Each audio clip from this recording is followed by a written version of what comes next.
Please welcome the visiting Climate and Energy Security Fellow at the Truman Center, Xander Mize.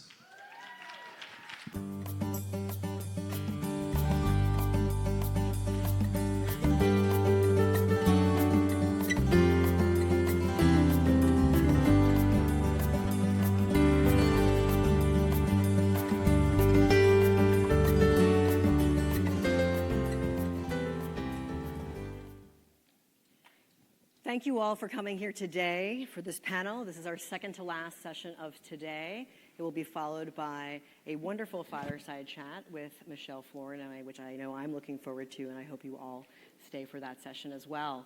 But right now we're going to be talking about an issue near and dear to Truman's heart, climate change and national security, and specifically green tech as foreign policy. We have a fantastic panel today with representatives from both the U.S. government and the private sector to talk about these issues. And at a time where climate security is considered such an existential threat to not only the United States, but global security, it could not be a more pressing topic. We have the Biden administration vowing to make climate change a top priority policy, both domestically and internationally. The president underscored in his spring speech the importance of green tech innovation to our nation's climate resilience and national security strategy. And for the United States and all the parties to the Paris Accord to meet our reduction targets, and in the case of the United States, we have said that we want 100% clean energy by 2035 and net zero carbon emissions by 2050, we need green tech, and we need all sectors working towards that. And while the potential synergies for green tech development, diplomacy, and national security are especially strong on the African continent, the opportunities are worldwide. For example, we have a time where over 60% of China Development Bank's Belt and Road Initiative energy loans are going into fossil fuels. There is significant room for the U.S. and private sector to promote investment and trade in green tech policy. And that's some of what we're going to talk about today with our speakers. We have the Deputy Assistant Secretary of State for African Affairs, Chidi Blyden, also a member of the Truman National Security Project. DOD being the largest use of energy within the federal government and a leader on climate change and use of green technology. We really look forward to hearing your remarks. She will be followed by Deputy Assistant Secretary of State for Energy Transformation, Anna Spitzberg. An energy transformation department talks about transforming the global energy sector through more diverse resources and stable systems, really at the front lines of that climate diplomacy. And then we will hear from our private sector guests, Karen Carriol-Tambor and Shannon Kellogg. Karen is the Co-Chief Investment Officer for Sustainability at Bridgewater Associates, leading the design and oversight of new investment solutions for both financial and sustainability objectives. And Shannon is the Vice President of Public Policy at Amazon, leading the company's public policy efforts in the Americas on issues including cybersecurity and renewable energy. So as you see, we have an interesting balance of folks today to talk about this. And I want to start us off with Chidi. Given that DOD has played such a prominent role within government as a leader on green tech and is seeing in its own operations and facilities the impacts of climate change so acutely, where right now is DOD talking about policy looking both backwards and forwards? Well, Xander, thank you so much for the opportunity to join this panel. And thank you to Truman for using this as a topic to bring to the forefront of national security challenges that the U.S. faces, but as you rightfully mentioned, our partners mentioned as well. On behalf of the Undersecretary of Defense for Policy, I thank you for the opportunity. As you all know, climate change is one of Biden administration's national security priorities, and so I look forward to the discussion that we'll have. But as you mentioned, DOD has focused on understanding the impacts of climate change in a changing global security environment and sees climate change as a significant risk that has critical implications for U.S. national security and defense. DOD has always been implementing administration guidance found in the President's executive order on tackling climate crisis at home and abroad. But this isn't the first time, or this isn't the first administration where climate has been a focal point of our national security objectives. The Secretary of Defense has called climate change an existential threat and said that we need to act. Earlier this year, the DoD was able to conduct its first climate and environmental security table talk exercise, which highlighted the growing security threats posed by climate and environmental change while illustrating that prevention activities today are essential to avoiding dire consequences in the future. So some of the key takeaways that we found from this particular exercise was that DoD would need to develop and refine policies, authorities, and organizations, as well as processes, budget, and financing to prepare for and respond to climate threats. Understanding that the environmental changes have implications across the department with respect to growing great power competition, counterterrorism, our alliances and partners, basing, access supports, landing sites and infrastructure investments, and more. An improved understanding of emerging threats was another key outcome that came from that. Knowing these and understanding these would help us to prevent and prepare for future environmental and climate security challenges, and also enable us to shift to prevention activities that would help avoid simply responding to crisis. And lastly, I think one of the best takeaways was acknowledging that building partner capacity and resiliency would be critical to managing climate risks. Additionally, that effective diplomacy and strategic messaging would be essential to countering adversaries who would seek to exploit climate-related insecurity for strategic advantage. I think the exercise made it really clear that the climate change is a national security issue, and it should be tackled with the same urgency and resourcing as other major threats that we face in the world. So to your question, DoD's actual approach to climate change is looking at reshaping the geostrategic, operational, and tactical environments. Climate change hazards both exacerbate existing risks and create new challenges for the U.S., its national security and defense posture as well. Climate change is seen as a destabilizing force in the world, and climate change is creating new missions and impacting the operational environment. In the Department of Defense, we're likely to experience more expanded mission requirements, degraded training, and costly damage to property and infrastructure, all as a result of climate change.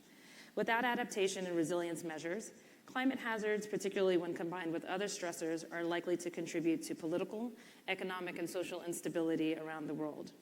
In many cases, the physical and social impacts of climate change transcend political boundaries, increasing the risk that crises cascade beyond any one country or region. As you can see why this is extremely important in my region to think about this. In a region like Africa, our partners are accustomed to climate challenges and their impacts, but the pace with which climate change is taking place and exacerbated effects on African citizens is extremely alarming. The effects of rising temperatures and extreme weather events are contributing to hunger and displacement in Africa, exacerbating conditions that cause mass migration, overpopulation, and conflict over resources. It also makes vulnerable populations more susceptible to recruitment and radicalization from extremist groups as they fight for resources and also opportunities to be able to advance their own national strategic objectives. Climate change is likely to continue altering the distribution and quality of other natural resources, such as arable land, coastal territory, and marine resources in Africa. Impacts resulting from extreme weather events such as cyclones, flooding, droughts, volcanic eruptions, hurricanes, and tsunamis. Yes, all of these things are happening in Africa, and economic pressures on local economies on already strained governments and development partners have to quickly seek out emergency funding requirements to try and rebuild destroyed infrastructure and respond to the immediate needs of affected citizens. For example, Madagascar is on the brink of experiencing what the United Nations has termed the world's first climate change famine. Tens of thousands of people are suffering from catastrophic levels of hunger and food insecurity after 4 years without rain. There are 5 African countries that are among the world's top 10 nations expected to be most affected by the impacts associated with climate change, including through disruptions to productivity in key economic sectors, including agriculture, infrastructure like roads, dams, and others. In the first month of 2021, both Mozambique and Zimbabwe suffered 2 extreme weather phenomena, Cyclone Chilean and Cyclone Eloise, respectively. So Mozambique also features as the only African country in the top 10 of nations most affected by climate change in the 2000 to 2019 period. Some of you may remember that they also had 2 cyclones a few years back. This, coupled with other threats such as the rise in terrorism in the region, can be especially troubling. While Africa has contributed negligibly to the changing climate with just about 2 to 3% of global emissions, it stands out disproportionately as the most vulnerable region in the world. And this vulnerability is driven by the prevailing low levels of socioeconomic growth in the continent. So while climate change is global, As you may know, the poor are disproportionately vulnerable to its effects. This is because the poor typically lack the resources to afford goods and services required to buffer themselves and recover from the worst of the changing climate effects. This is the case in Africa. So to this end, the U.S. works closely with our allies and partners, as well as regional and international institutions, to build African institutions with structures designed to implement climate action, commitments in a manner that meets leading socioeconomic priorities, such as food security, creation of income opportunities, enterprise opportunities for youth, and economic expansion. Additionally, I would be remiss if I didn't mention two notably led, sort of African-led continental initiatives. The African partners that we work with, at least from the DoD side, are heavily invested in understanding the effects and the impacts of climate change, one through the African Ministerial Conference on Environment and the Bamako Convention. These groups tend to meet annually to talk about some of the changes and their role and the impact of climate change and how they can take steps to measure to prevent and also to combat this from their regional perspectives. The overall aim of our U.S. engagement in Africa is to try and enact preventative measures and advance disaster preparedness to address climate change and promote strong institutions capable of effectively preparing and responding to crisis. Finally, I think the U.S. is at a prime time to work with non-traditional partners on climate change activities, such as the things that we'll be discussing here through the green technology initiatives. I feel like Africa is a prime area and region to try some of these new technologies, and I believe the opportunities are endless to meet our national security objectives from both the U.S. side and to bolster those of our partners.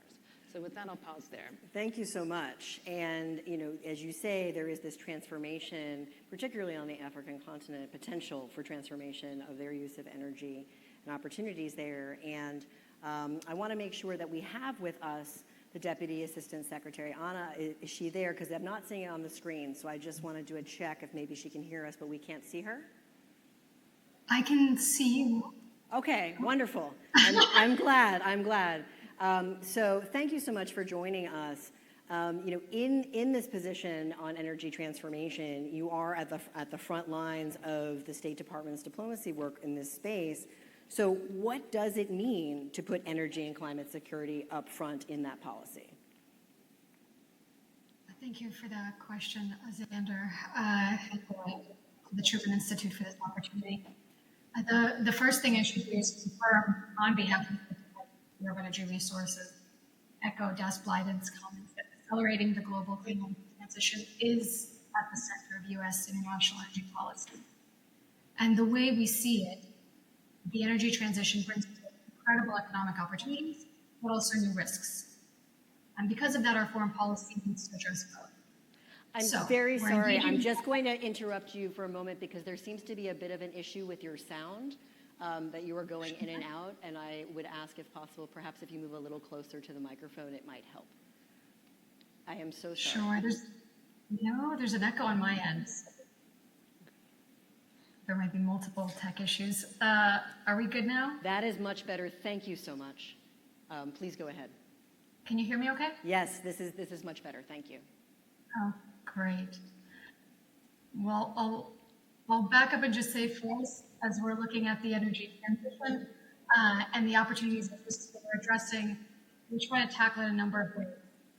We're engaging with partner countries to advance the decarbonization of energy systems. This is really critical because energy accounts for over 70% of greenhouse gas emissions. We're promoting energy security through the development of competitive and transparent clean energy markets and resilient supply chains, because it's not just about the end product, but how we get there. We're providing technical assistance to help countries implement the energy planning and governance reforms needed to attract investment for new infrastructure. We're working to understand and communicate the economic opportunity associated with the energy transition, including new jobs. And we're working to ensure that these efforts promote not only clean energy systems, but affordable and reliable ones, and ones that increase energy access, because that is critical for global political stability and economic growth.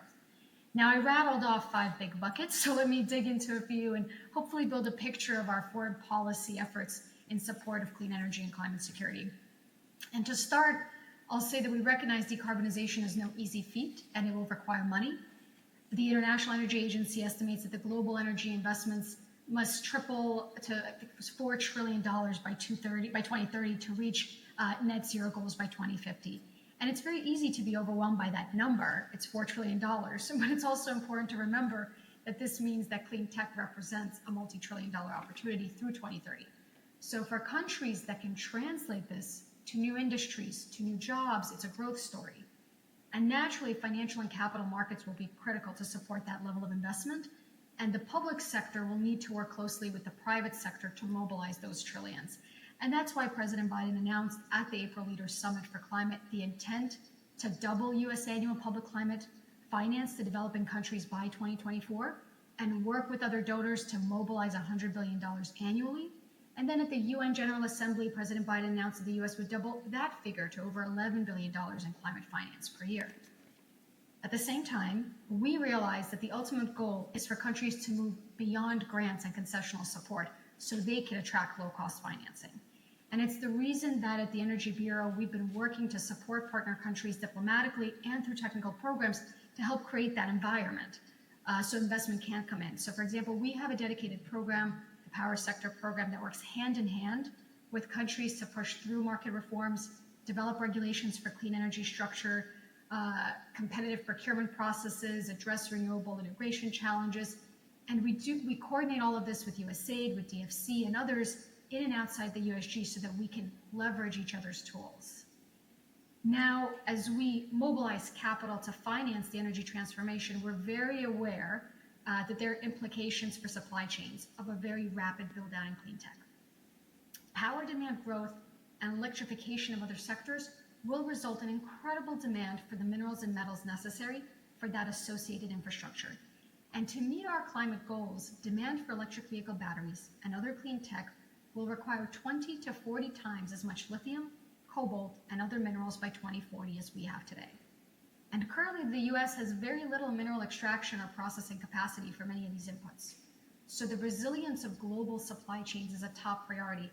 It's the reason the administration early in this year issued an executive order on America's supply chains, and that executive order prompted a 100-day review of supply chain risks and solutions for pharmaceuticals, advanced batteries, semiconductors, and critical minerals, which was published in June. And a key focal point of that executive order and those reports is international engagement with allies and partners. And one way that we, to bring it home, engage internationally on this effort is through an initiative that my office leads called the Energy Resource Governance Initiative. Through it, we promote sound mining sector governance and resilient supply chains for those minerals and metals that are needed for clean tech. And what we do is we use the shared experience of countries with mature mining industries to help build the capacity of countries with significant mineral resources so that they can sustainably develop their sectors and attract private investment. And we share these experiences through bilateral and multilateral efforts, as well as direct technical support. And throughout our work, we focus on supply chains that adhere to environmental, social, and governance standards. And we're increasing efforts on greening mining operations, as well as laying that groundwork for cooperation on recycling. We're trying to think long-term and trying to think as much in addressing the climate problem as possible. Okay. So I probably ran over to my time, so I'll just summarize that our energy-related foreign policy is very focused on positioning the U.S. to be a key supplier of clean tech, securing supply chains for key infrastructure, creating a transition that is equitable, and supporting our partners abroad in achieving their climate and energy goals. Fantastic. So thank you. Thank you so much. For this panel. I think it's very timely.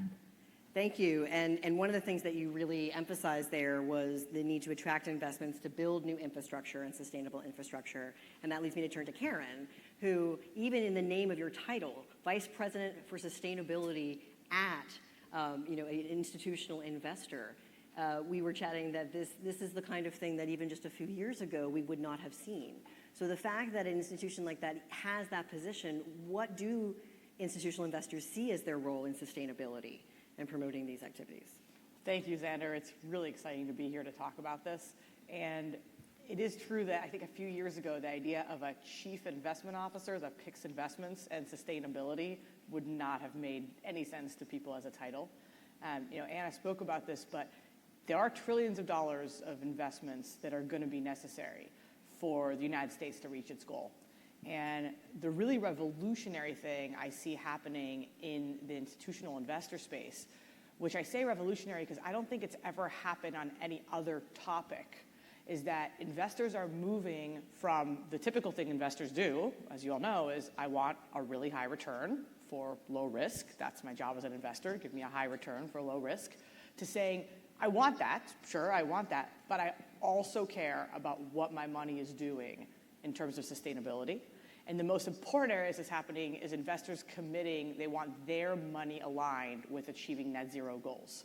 So I've certainly never seen, I don't think there's any precedent to so many investors saying, I care about something in addition to making returns, and I want my money aligned with that, and it's happening very, very quickly.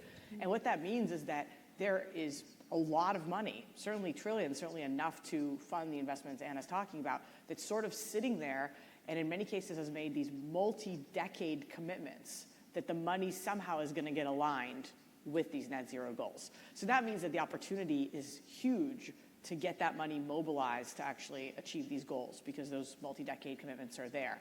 I think at this point for investors, the areas of sort of confusion, if you will, is, well, what instruments should I literally put my money into? What are actually the things I can do that will lead to, success down these lines? And that the signal they've gotten from governments is still somewhat muddled and confusing. There's still lots of places where we actually still subsidize fossil fuels.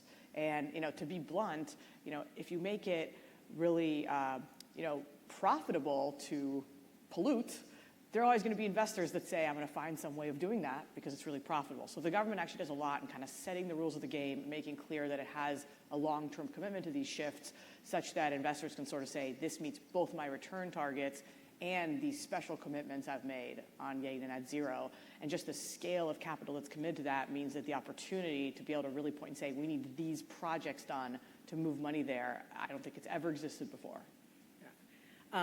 And as you say, these specific projects, there are, in the non-state actors, we have multinational corporations like Amazon, where you're at, Shannon, who have ability to also individually invest, but also potentially influence through your project some of these sustainability goals. So what are some concrete examples? Yeah, thank you very much. It's a pleasure to be here. Appreciate the invitation from Truman. And as you mentioned, I'm at Amazon. I actually lead our America's Government Affairs and Public Policy for the AWS part of Amazon. For those of you who don't know what AWS is, it's the Cloud Computing Division of Amazon. I've been there 9 years, actually, as of today. So I've been there for a while. And 7 years ago, AWS, as part of a broader move to emphasize sustainability more across the company, announced a long-term goal of a 100% renewable energy footprint to power our global infrastructure, our data center infrastructure around the world as part of AWS. And we didn't put a specific end date on it 7 years ago, but over time, the company continued to come out with a number of initiatives around sustainability. Many of you may be familiar with Amazon's announcement and co-founding of the Climate Pledge in 2019, where Amazon as a corporation came out with a broader long-term goal of 100% carbon neutral by 2040, which of course would be 10 years ahead of the Paris commitment. And then as part of that, AWS updated its long-term goals around renewable energy, which is really important when you think about utility-scale renewable energy projects that are important to offset usage of power by data centers and other parts of the infrastructure.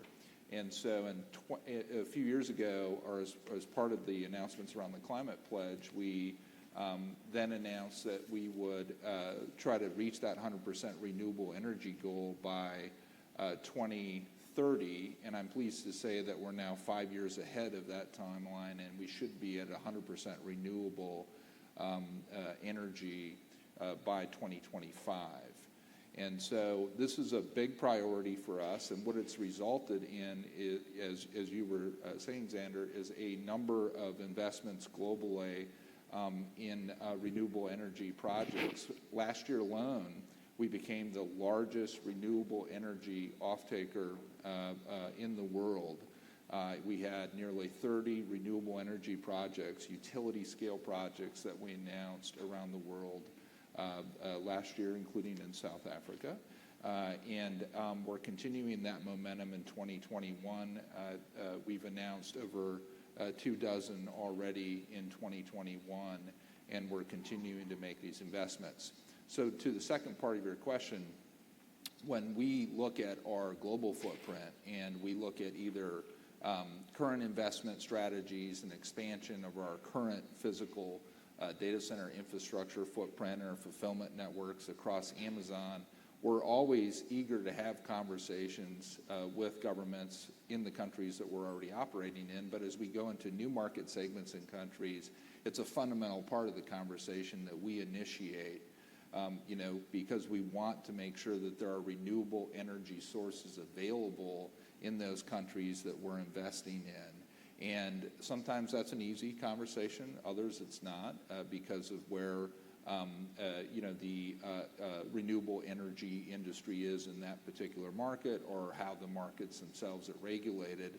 But it's a fundamental part of the conversation that we have with these governments. And this ties with what you were saying, where the importance of government guidance or some sort of government role in guiding what it is to be sustainable. You alluded to that, the desire for government regulation. Here you are talking about when you go to talk to countries, and perhaps some already have a plan, and others, there may be a lead from the corporations involved. What would you like to see, and I say you, what would the private sector, I'll make it more general, like to see with regard to government guidance? And is it more of a self-regulation or guidance on the government front? Well, go ahead. And anyone who wants to answer that, but you want I to would touch think on you that, or you too. want me to take it? I think we both should. Yeah, I think I it'll would- be a different perspective. I'll say, as an investor, one area I would definitely touch on is standards all the way to accounting, because at this point you have investors are running around trying to talk to companies like Amazon, trying to understand what they're doing, trying to make sense of how different people's activities are contributing to the climate transition. And everyone's reporting different things, and the standards are lower than they should be.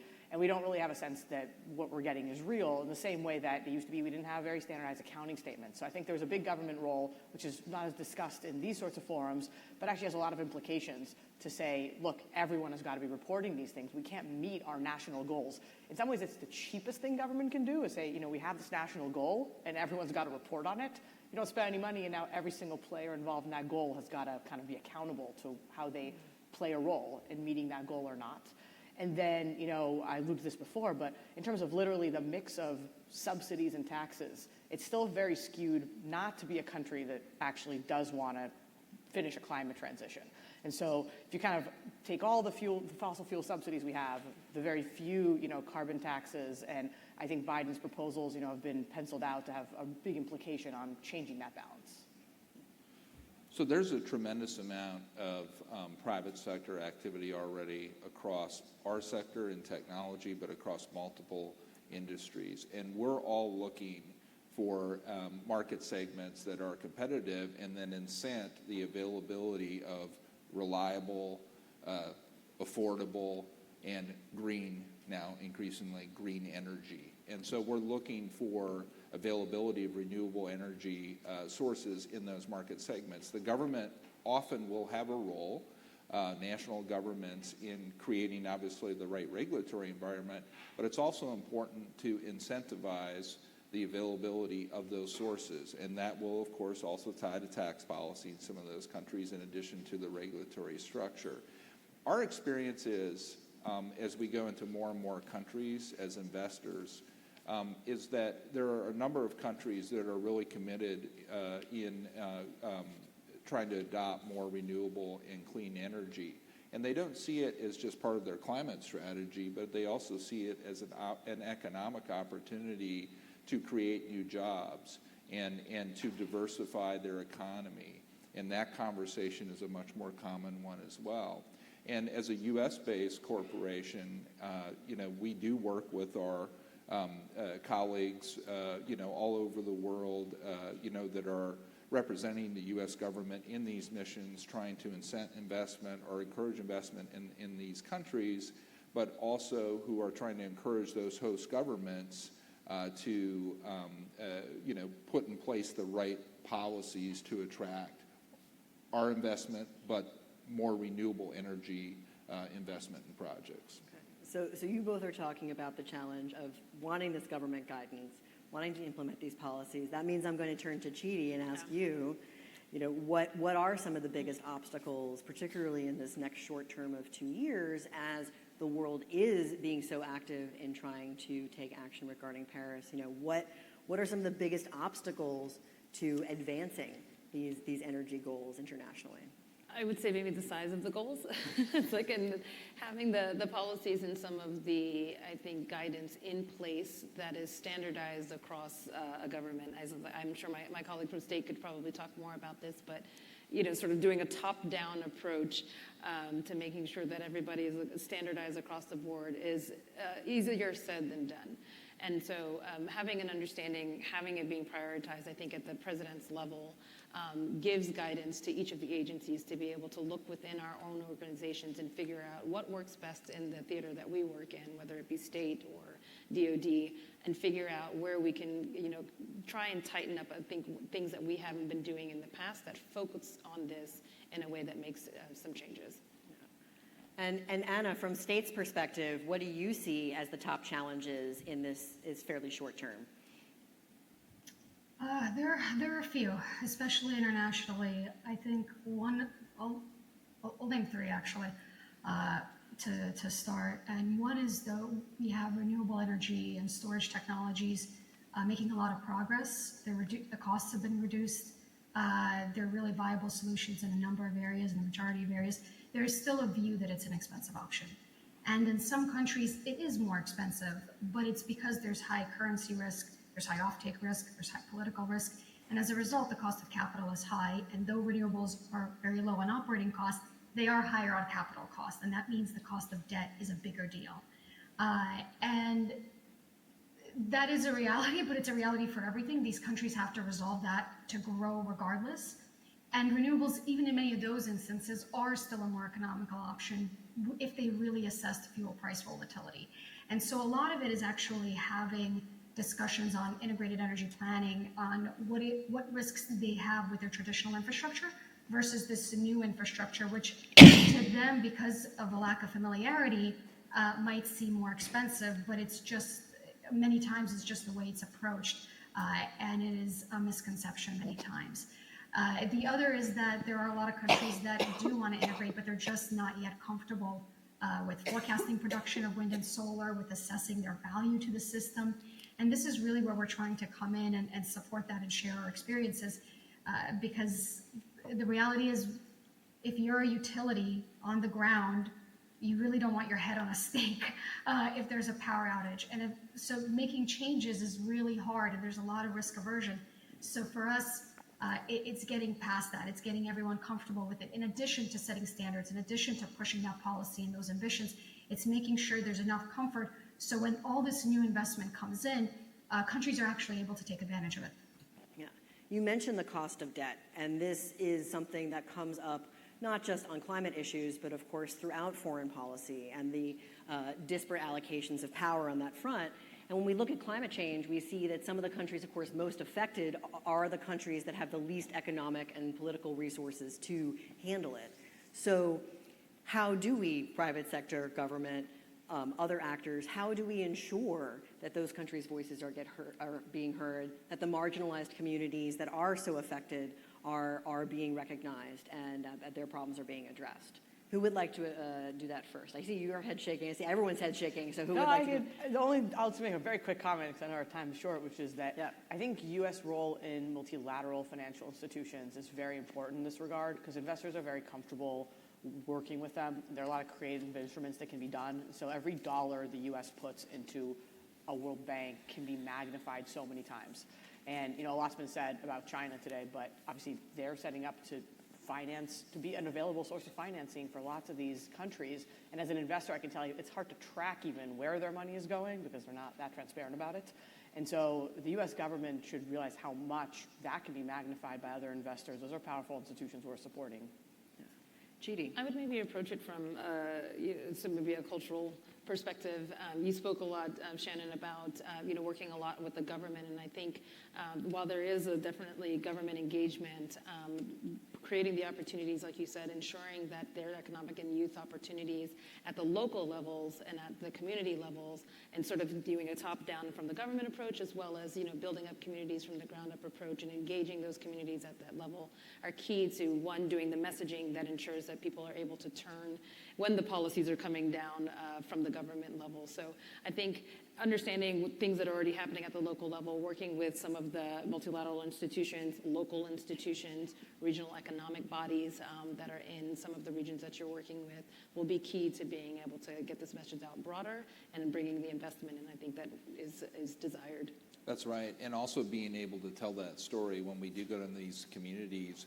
We have the 230 utility scale projects that we've invested in now globally around the world. We have very active engagement in those communities around the world, and we've brought in jobs. We've brought in investment that actually in some cases leads to the building of roads or the funding of schools because of the tax revenue associated with these projects. So be able to tell that story in really every economy, I would argue it's just as relevant across the river in Virginia as it is in a developing country, because it is a very important positive story for those local communities. One of our first projects in the United States in solar was actually in a rural part of Virginia on the eastern shore in Accomack County. And it really meant a lot to that local community to get that investment and revenue. But this story has been repeated now over 200 times in communities around the world. And so we need to work with our colleagues across the private sector, but also governments, including this one here in the U.S., to tell these stories of how the investments are really leading to transformation in these communities. I'm mindful of our time, and I want to make sure we have time for Q&A, so I'm going to ask a lightning question of all of our four panelists as the final one before we shift to that. And I would say one of the struggles with talking about climate change is everything. It touches upon everything.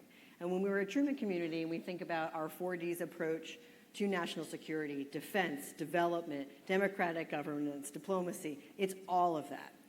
So with all of that talk out there, this room of national security professionals, the public who's joining us live streaming, I want each of you to think of what is one thing that our audience should watch for, look for in the next 6 months. We have COP26. We have the White House is going to be issuing additional reports related to the climate executive order. The private sector will be talking about its investment. But what is the one thing, if you had to name one, for our audience to keep an eye out for? And let's start with Anna. Sure. 1 minute. I'd say that we have to walk the talk, and what we do as government really matters. So I'd like to actually highlight the climate strategies released by more than 20 federal agencies earlier this week. They essentially outline how each of the agencies are going to change and ensure their facilities and operations adapt and are resilient to climate change impacts. At COP, we're going to make a number of announcements, and we're working really hard to make them be substantial. But at the beginning, I think we should look at ourselves, and that's one first step. Fantastic. And then let's go in this order. Shannon, what's your one thing? Yeah, well, can I say 1.5? Because I want to make a pitch again for the climate pledge, because I think everyone should continue to pay attention to what's happening there. Over 100 signatories so far. Look for continued momentum across the private sector and industries for the climate pledge. But another very exciting initiative that I wanted to mention is we're helping to drive a new global initiative of governments and companies that aims to mobilize at least $1 billion in financing to help countries protect their tropical rainforests. And it's a new coalition called the LEAF Coalition, which is a new public-private initiative. And we're proud participants in that effort. Look for that. Look for ways to get involved if you're a private company, or a company, I should say, and also look for ways to get involved if you're in the government. Fantastic. Chidi. I'd start with maybe the Secretary of Defense's quote that no nation can find lasting security without addressing the climate crisis. And so to Anna's point, I would agree that the whole of government approach, but even beyond the whole of government approach, adding the whole of maybe nation approach to include your private sector and every entity that can possibly be a part of leading on showing the rest of the world how to tackle some of these climate challenges is going to be key. So that's something that I would watch for, particularly how we're able to employ that successfully. Last but not least. My one thing would be maybe a little different. I would say watch what China is doing.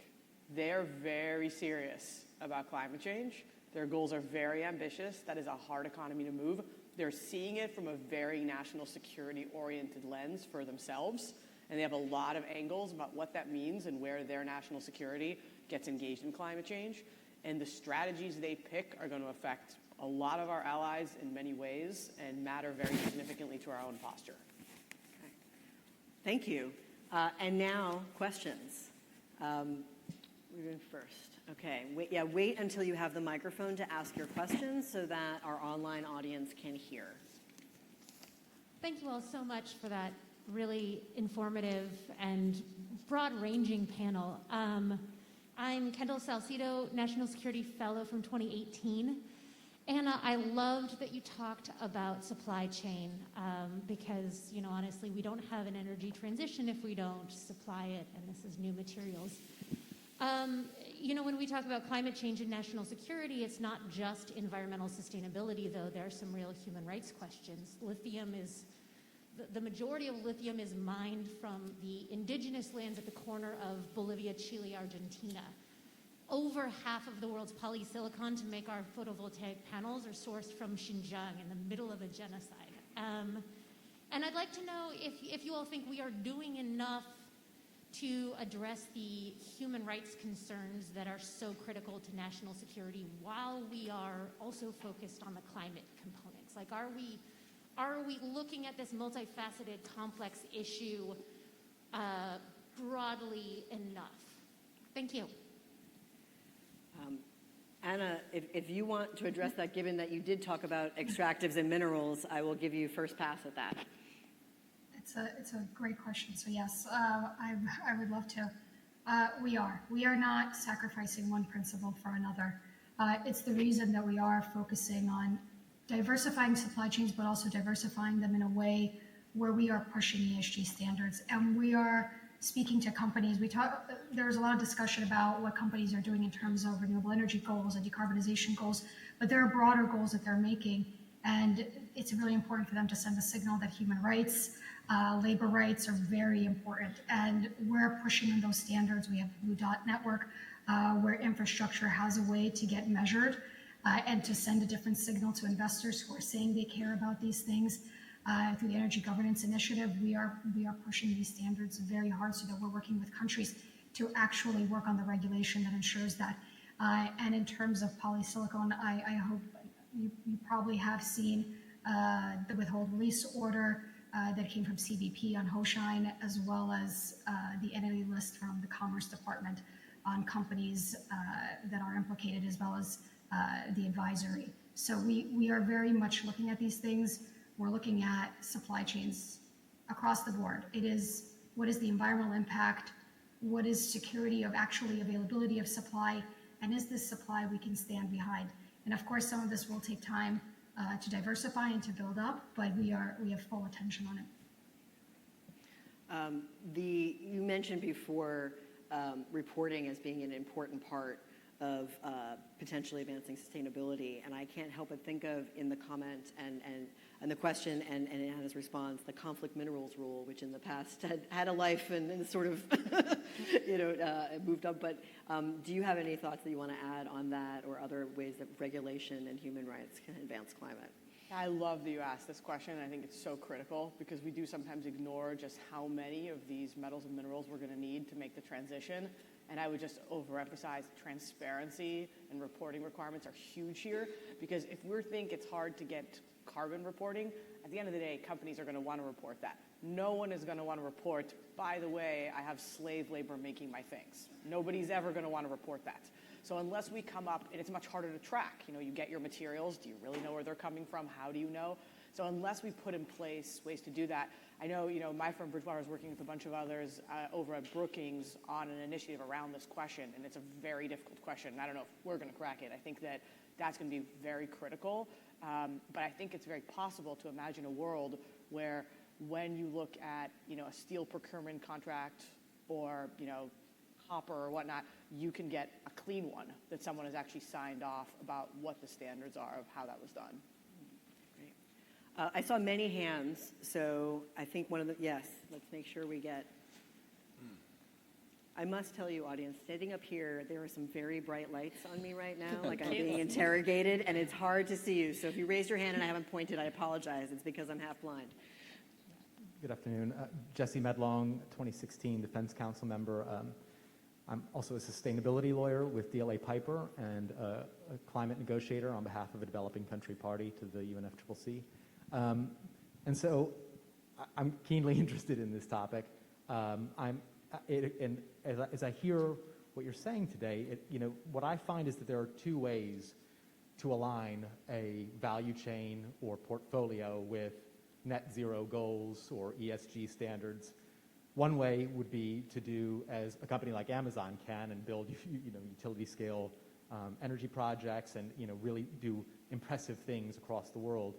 The path of least resistance for other companies is not going to be that. It's going to be to divest from developing countries where those problems exist. And so maybe we see the kind of investment in Virginia taking place that you were referring to.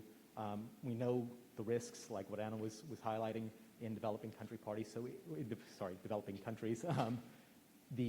So how do we make sure that getting a company to net zero or getting a company to abide by ESG standards is the same as spreading those standards and spreading net zero goals so that the world gets to net zero and not just some company that can then attract investment? Well, I think, Shannon, you were the natural choice on that. Well, I'm glad you actually referred to Virginia in that reference because, Virginia historically, has been more of a coal-powered state. And when we started working with our utility provider in Virginia, the primary one, Dominion, along with the state government, we made it very clear that we weren't going to settle for status quo. So yes, we were putting investments in place, but we also wanted to make sure that the right policy environment existed to encourage a broader transformation and to try to speed that up. So we and others in the industry got very involved in Virginia in trying to advance policies that would push and nudge people along. So as we were investing, because it's really important to see Virginia continue this transformation, from coal power to renewable energy. And, the two consecutive state governments now have set pretty aggressive goals, and they've passed landmark legislation. And you have Dominion moving very aggressively now in this space. And that didn't just happen because we just started backing some projects. I mean, we and others have been very vocal. And I think, it's important to work with our government partners around the world as we have these conversations to encourage governments to move forward with these transformations, not just to make renewable energy available so companies like ours can meet our goals, but to transform those economies, to transform those countries, because there's a lot of opportunity in this space. It's important for the climate, it's important for the earth, and it's also important to individuals' lives, even economically. And so there's a lot we can be doing together. And, Virginia is, I think, a classic example just here in the U.S. of a state that is making that transformation, and they're certainly moving a lot faster and more aggressively than they were. You're giving a state example. One of our earlier panels was talking about the importance of subnational diplomacy, so thinking outside in. But I think on climate, we see that states and the subnational levels have actually been doing so much to lead, and in some ways and times leading more than the federal government. So, you've already given an example with Virginia, but perhaps if any of our other panelists want to indicate how domestic examples may help guide us with our international policy efforts. I don't know if Anna, you want to talk about that, or Karen? There are a number of things that I think we do that are useful and are good lessons. Some of them are not policy. Some of them are things we're operationally trying to do in terms of the system operations, where we're trying to really assess these resources so we know what they're providing. And then the next step is making sure we value resources. So when we passed, for example, FERC Order 841 to allow batteries to participate in wholesale power markets, there was a significant uptick in deployment of batteries. And that is something other nations did notice. Other countries did notice that. And so us valuing resources appropriately was something that others picked up. So I think the policies that we have here and those regulations, as much as we can push them out, it's important that we push them out. And of course, on the question that came through in terms of can small companies and will small companies do these things, I think it depends how much it's a given that they need to be part of this environment. So many big companies are forcing their supply chains to also focus on renewable energy and storage and to meet the same commitments. And then if we have governments setting a premium for certain products and setting a premium for something that's produced and it is green and it is ESG, it has the ESG standards, then that's going to push more commodities to fall into that space, and those options will increase for those others. And then for us on the policy end, we need to make sure that we create the space to value those products so that they on the market can make money. So I think internally and domestically, what we've been doing in terms of valuing these resources is very important from an operational, from a market standpoint. And then of course, also in terms of policy, incentives are important because the reality is we don't account for externalities. The cost of carbon is not in our electricity bill. It's in our health bill. It's in infrastructure costs. So a lot of the incentives that we built in for renewables, for storage, for other technologies, what they're really doing is they're building in for externalities that we're paying for anyway. And I think a lot of countries are seeing that now. So it's in terms of what we're doing domestically and how we're looking at it and how it could spread abroad, there are a number of components to that. Yeah, great. We have time for one, possibly two more questions. I did see quite a few hands before. So if we have another question from the audience, or it's been pre-answered? No? Okay.